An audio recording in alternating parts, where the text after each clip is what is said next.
My name is Brittany, and this is my colleague Laura. And today, on behalf of our 4020 group, we're going to present to you the Southern New Brunswick Moose Management Plan. So what we're going to talk about today is we're going to go over an introduction, what our problem and vision is, some context behind that.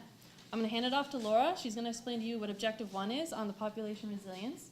I'm going to come back in Objective 2 and talk to you guys about moose hunt and lottery systems. And at the end, we're going to bring it all together for a summary and our recommendations and some questions. So, we were introduced a problem.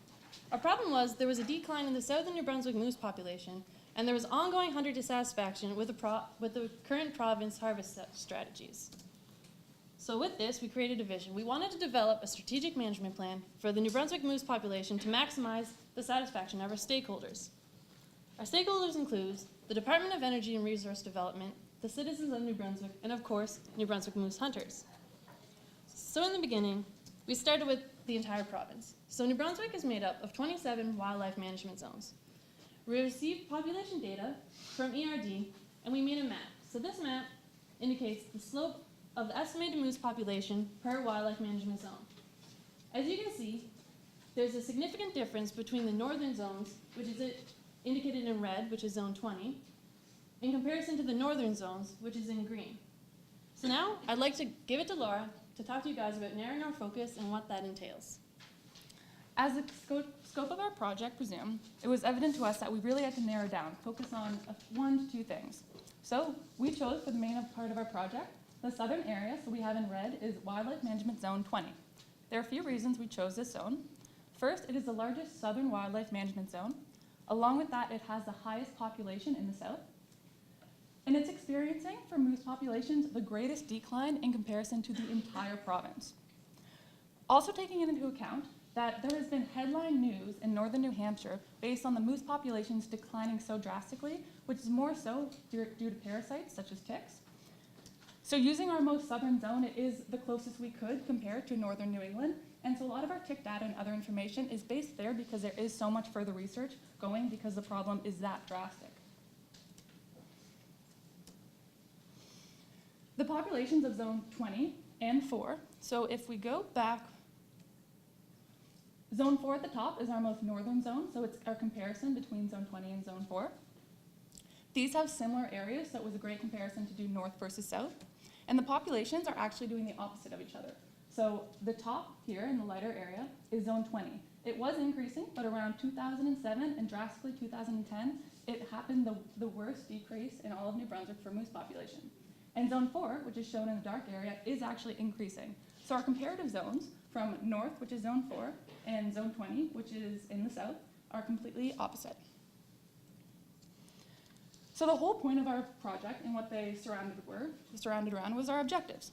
Our first objective is to maximize the health and resilience of the southern New Brunswick moose population. So this is our umbrella. The sub-objectives underneath to meet Objective 1 is to first reduce the risk of parasite-related mortality events amongst the moose, and also to reduce the uncertainty in the state and relationships of the system. So we want to do further research and get a better understanding. Our objective number 2 deals with hunter satisfaction to maximize this happiness and understand a harvest system that fulfills all the previous objectives based on the population. So again, there's 2 objectives. First, I'm going to talk about the health and resilience, and we're separating them in our presentation, and near the end, we will bring them back together. But first, for the health and resilience of the population, we want to look at why is it declining. So we went through 4 threat analysis that's directly negatively affecting the southern population. And if we have these problems, we have to associate them with solutions. We want to reduce the risk of parasites, and 2, reduce uncertainties for future decisions. Why is there declining? Getting right into the threat analysis, we have our top 2 that are the most prompt. It's brainworm and winter tick. Especially in northern New Hampshire, these are things that are drastically decreasing the population, and we don't want that to come to New Brunswick and affect our population more drastically than it is right now. It's also important to mention that the brainworm and winter tick are directly affected by climate change. So as climate change accelerates, there's so many external factors that are affecting these 2 parasites and their effect on the moose population. Our last 2 threat analysis was blackroot predation on the moose and moose-related vehicle collisions, which are also a factor affecting the population.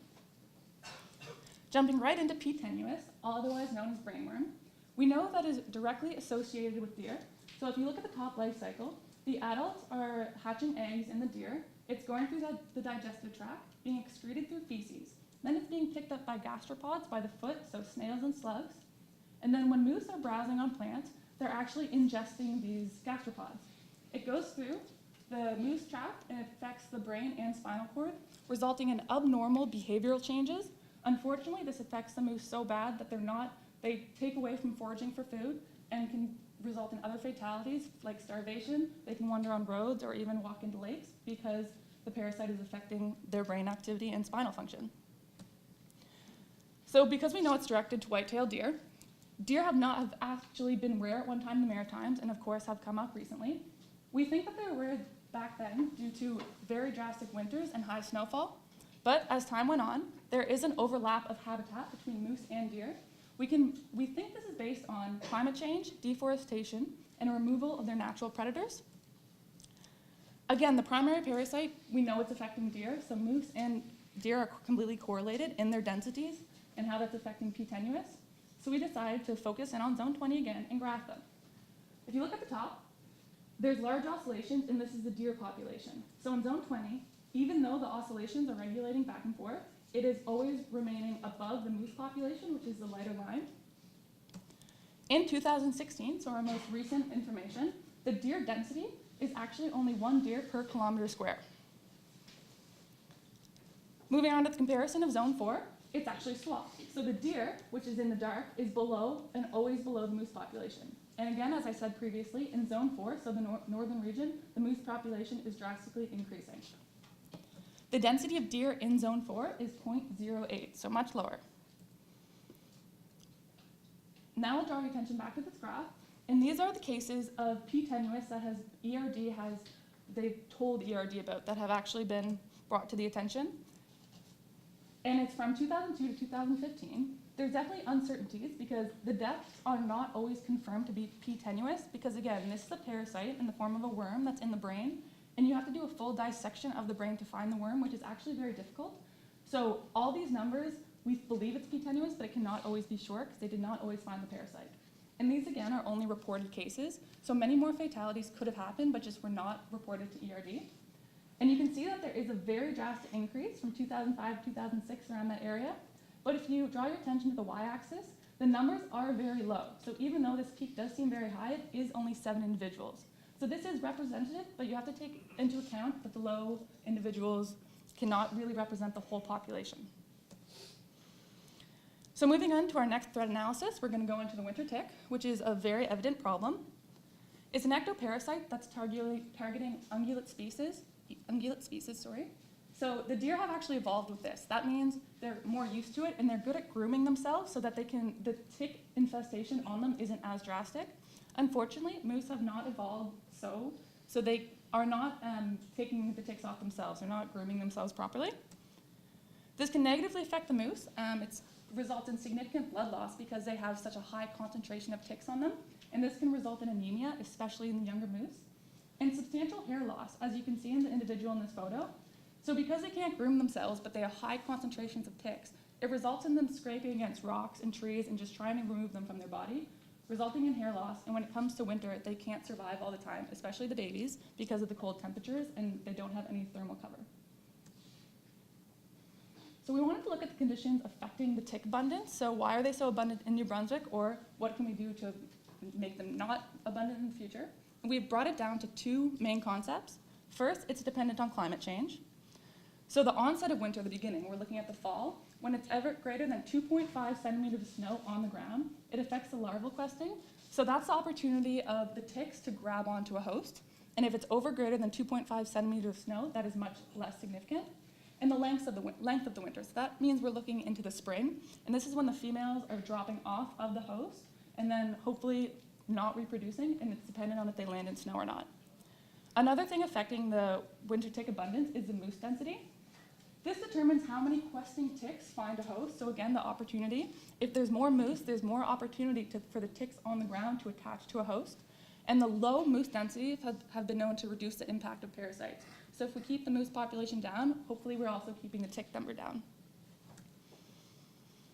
We did our own research. In September, we conducted tick counts on the harvested moose that were brought into the registration stations in New Brunswick. If you look at the table here, this is the average number of ticks on every moose. The highest was in zone 20, but again, if you look at the y-axis, it is still small numbers. For zone 20, the average on each tick was only 3 ticks, so it is very low numbers, but there are high variances. So there was some animals coming in that were much more infested and much less.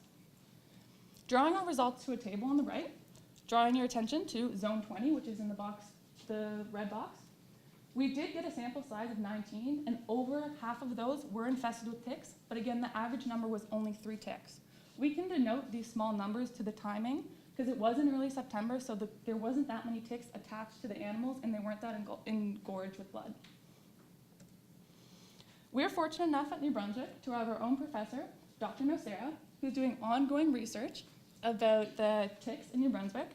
Again, what we did previously was on harvested moose, so they were deceased, but he's actually collaring live moose and keeping track of them. Again, it's only ongoing research, so the sample sizes are pretty small. In the southern area, he has 4 animals, and in the northern, he has 17.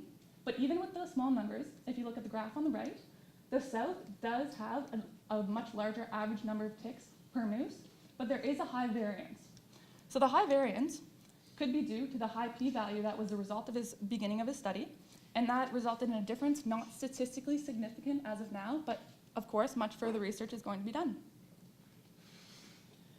We wanted to look at the winter ticks in the spring snow, so this is at the end of winter, and it is evident the darker area here is zone 4, so we're looking at up north. So up north has more snow. If there's more snow up north compared to south, that's resulting in more potential ticks in the southern area. So potential for reason that the population of moose is decreasing. And this could also affect our own tick data because, again, our counts were low, so you can look at the 2016 numbers. And that could be more obvious if we took our harvest from Fredericton and Wellsford at a better time, a more appropriate time with more ticks.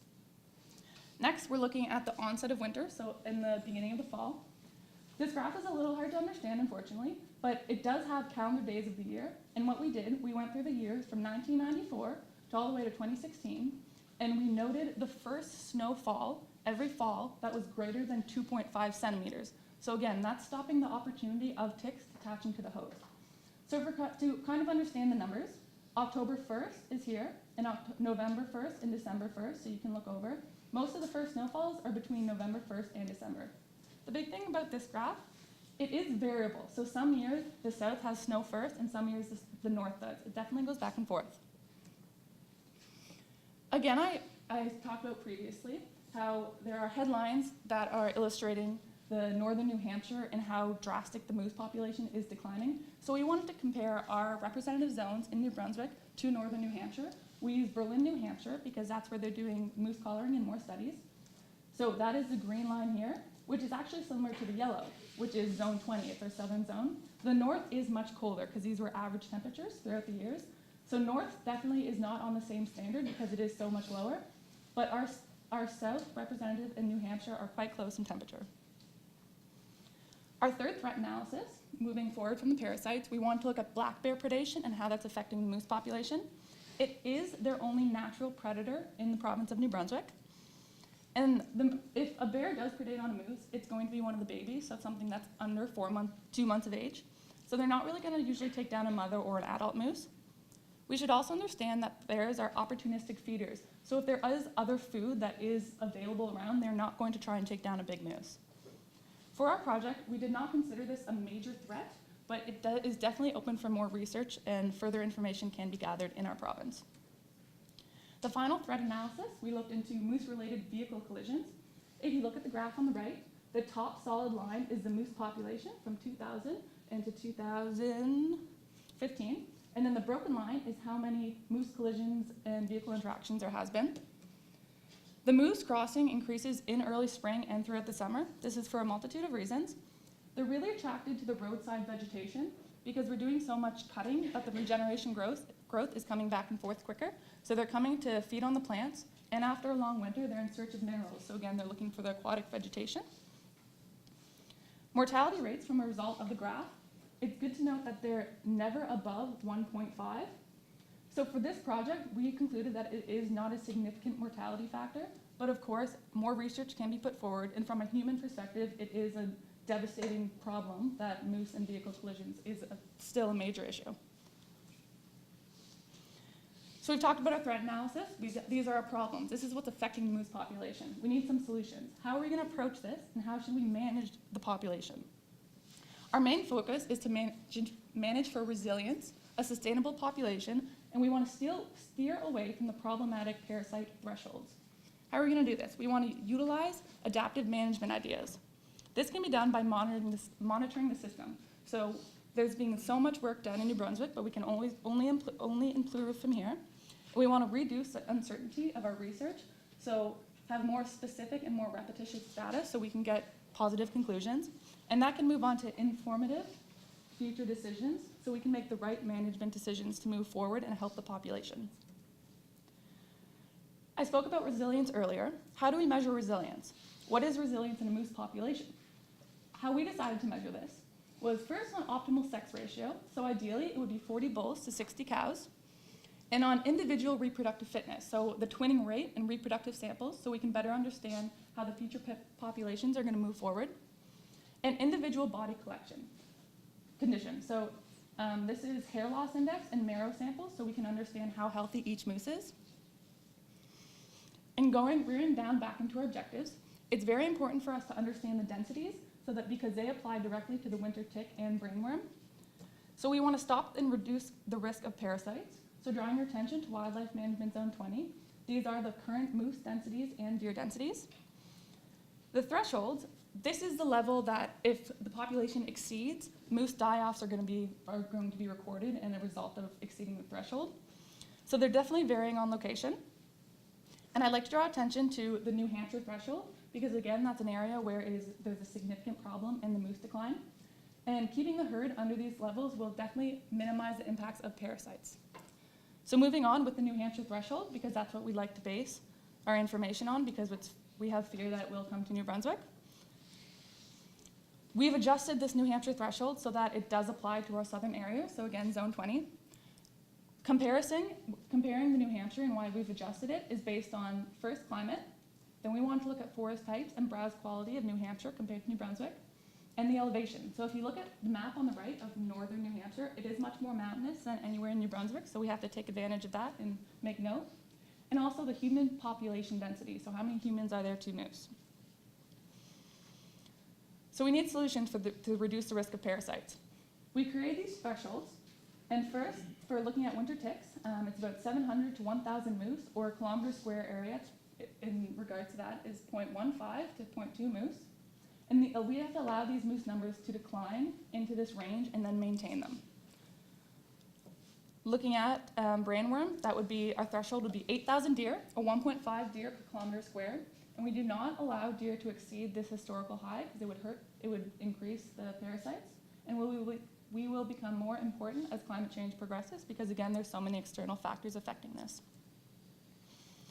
Of course, there's a trade-off, and we're trading a lower density for a healthier herd because we do want a healthy moose population, that everything is present here.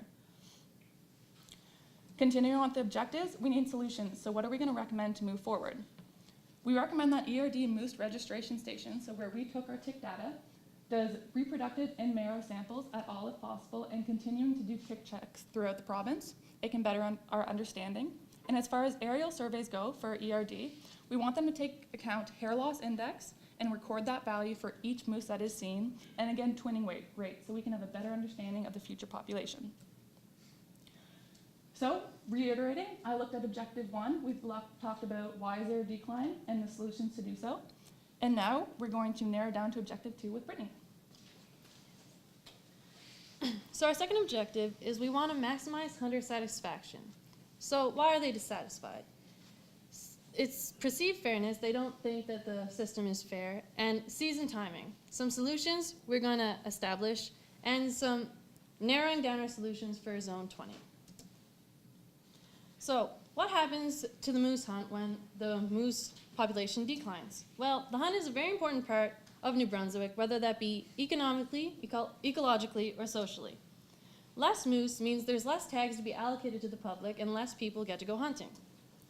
The hunt is also a very important management control for the government, and changes that may help the moose population they also have to consider system simplicity and hunter satisfaction. So a brief history on the moose hunt. Prior to 1936, there was an open moose hunt where anyone in the province could go get a license and hunt moose. This decimated the population, so from 1936 to 1960, there was no moose hunt and the season was closed. In 1960 to 1965, it reopened to bull-only harvest. From 1966 to present, now either sex would be able to be harvested. From 1974 to 2013, there was a 3-day season implemented. From 1994 to present, hunters now had to apply to each wildlife management zone in order to go hunting in that specific zone.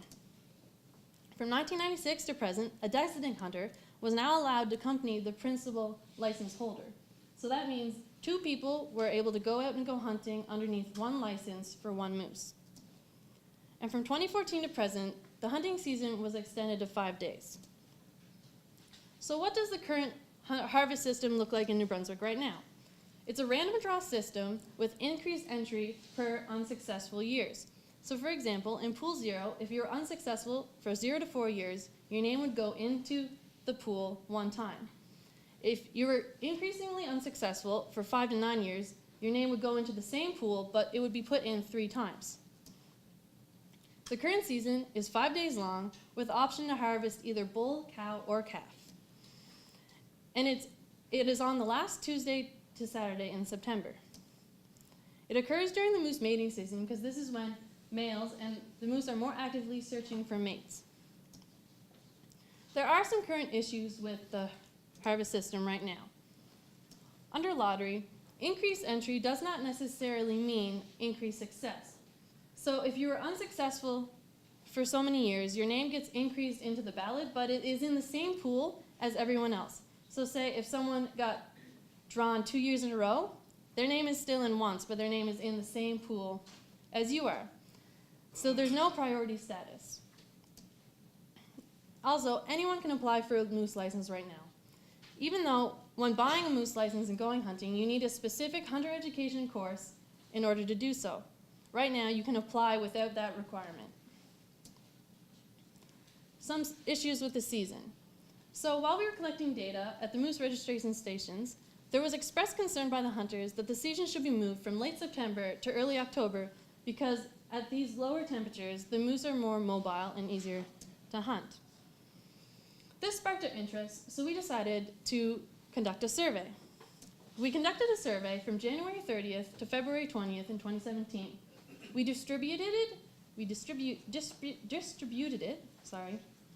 on the NB Hunters Facebook page, and we got 570 respondents. As you can see in the pie graph here, this is the distribution of wildlife management zones that each of the respondents hunt in. The smallest portion of the respondents hunt in the northern part of the province, signified in red here. This could be due because at this part of the province, there is a lot of French-speaking communities, and our survey was only distributed in English. So collaborating all our survey results in regards to season length, 66% of the respondents were satisfied with the 5-day season that is currently in place. So we decided to compare the 5-day season to the 3-day season and see if the harvest success rates varied at all. The 5-day season only varied 4.5% between in the difference between the 3-day season, so it's not a significant contributing factor. In regards to season timing, the majority of the respondents would like to see that the time of the season be moved to early October. So we were curious to see if moving this was a good idea. So we decided to see the hunting success rates during 1994 to 2005 for the September season. And we found that actually harvest success rates from that time period are actually increasing. So this would make us assume that the season that is in place now is an adequate season for harvest rates. So we decided to collect weather data from base gauge jam and see if the temperature is actually fluctuating from a September season or an October season. And we found that the temperature isn't varying that much, as you can see here, and when compared to the graph on the previous slide, that is not actually contributing to the success rate of the hunters. So what do we want to see in a successful lottery system? Well, we want to see simplicity. We want simplicity for the administrators implementing the system, and we want simplicity for the general public to understand. We want high perceived fairness, because this is important for the moose hunters. We also wanted to aid in management of the population and threats. So we want it to be an effective tool for managers to use to manage the population of moose. So here we've compiled what we think the ideal system will look like. In regards to hunting season timing and length, we want to keep the 5-day season because most of the respondents to the survey like the idea of a 5-day season, and the hunter success rate didn't vary that much, and it was actually increasing. We want it to stay in late September because the hunter success rate is increasing at that time, but we want to implement further monitoring of climate change in case the gap between the temperatures between September and October increase any and further changes can be made. So when researching, we compiled other lottery systems across Canada and our survey results to our lottery system components. So we recommend a priority pool system. So instead of everyone's ballot going into the same pool with just increased entry, we want a pooling system that allocates a different percentage of the tags to be allocated in each pool. So if you got picked, you would be in the base pool, which you would have to keep on applying to in order to keep your status. To move up in the pool, a certain percentage of the tags will be allocated, and you would have a higher % chance of getting picked. We would like to implement conservation licenses. So this would further increase your chance of being picked for hunting, because when you apply for a ballot, you would apply for a conservation license, and you would pick 4 to 5 people to accompany you. This would increase your chances. So if one of those people get picked, then all of the people that they mentioned on their conservation ballot would go hunting. So one moose would be, per se, distributed between 5 hunters. We also want there to be a bull-only license option. So on your ballot, this would be like a box you would check off to say you are okay with only harvesting bulls. So if there ever was a chance that the managers had reduced the population in your wildlife management zone, you would have a higher % chance of getting picked because you identified that you were okay with only hunting bull only. We also want to open up the application for multiple zones.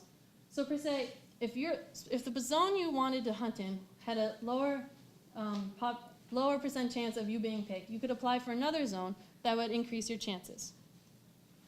And we also want exclusion for 2 years after success.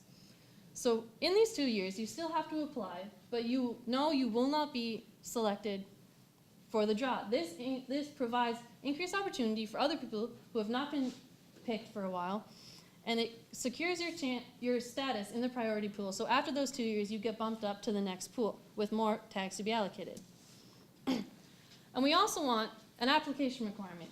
We want all hunters that are applying for the license to possess the adequate hunter education requirements to actually buy the license and go hunting. So, what does this mean for Zone 20? Well, how we think the ideal system should be adjusted for Zone 20 is we think a high amount of conservation tags should be allocated in that zone because of the lower estimated population of moose. Less tags should be allocated compared to the northern zones.